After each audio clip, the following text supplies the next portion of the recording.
네, 안녕하세요. 숨은 보험금을 찾아드리는 손해사정사 드립니다. 예전에 비해서 대형 사고가 줄어들었음에도 불구하고 크고 작은 교통사고가 많이 발생하고 있잖아요. 네, 맞아요. 경미한 사고의 경우 장애도 남지 않고 짧은 기간의 치료만으로도 일상생활의 회복을 쉽게 할 수 있는 반면에 큰 사고가 발생하는 경우에는 중상해를 입는 경우도 아직도 많이 있습니다. 오늘은 교통사고로 인해서 자주 발생하는 후유장애에 대해서 알려드리는 시간 가지시죠.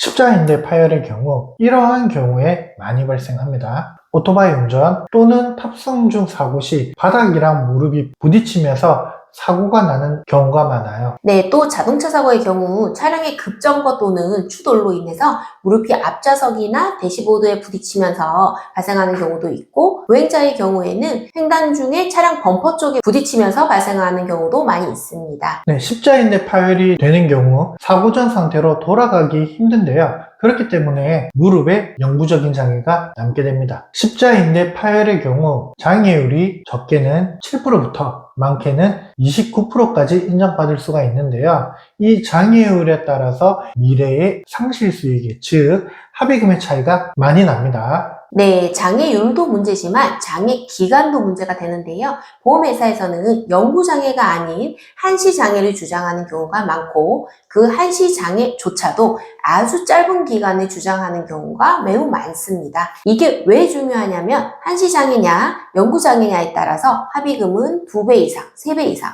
그 이상 차이 나는 경우도 발생할 수 있기 때문이죠. 압박골절도 교통사고로 인해서 주로 발생하는 진단인데요. 척추가 어떠한 외력으로 인해서 내려앉게 되는데 이를 압박골절이라고 표현합니다. 교통사고에 있어서 후방 추돌이나 전복사고 등 강한 외력이 가해지면서 요추 또는 흉추, 경추에 골절을 입게 되는데요. 이 압박골절 역시 회복되지 않는 진단입니다. 고정술이나 유압술, 볼시멘트 등의 치료를 하는 경우도 있지만 이는 상태 악화를 막기 위해 하는 치료일 뿐 사고 전으로 회복되지는 않습니다. 그래서 압박골절 역시 후유장애가 잔존하게 되는 거고, 자동차 보험회사 측으로 반드시 후유장애에 따른 상실 수익액을 인정받아야 합니다. 압박골절의 경우 부위에 따라 다르고 13.5%부터 32%까지 다양한 장애율이 있는데 골절 정도에 따라 달라질 수 있습니다. 당연히 보험사 측에서는요, 장애율을 적게 인정하고 있겠죠. 네, 맞습니다. 압박골절 또한 보험회사 측에서는 영구장애를 인정하지 않고 한시장애를 인정하려고 하는 경우가 대부분이기 때문에 장애 기간에 대한 다툼이 매우 중요하다고 할 수 있죠.